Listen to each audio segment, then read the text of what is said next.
and welcome. Today I'm going to showcase how to create a product order within the 1FinForce app. So the first thing we're going to go to is your expenses tab on the left hand side and say create product order.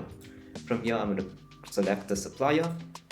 I'm going to select an invoice number. I'm going to add the amount. Let's make this 800.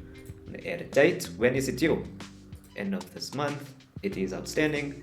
Is it tax claimable? Yes, I can claim this. What is it for? I'm going to say it's for camping chairs, 500 Rand. I will add this to our cart. The shipping date, when is it due to arrive at our warehouse? According to the supplier, it's going to be at us by the 14th of August. And the tracking number is DHL.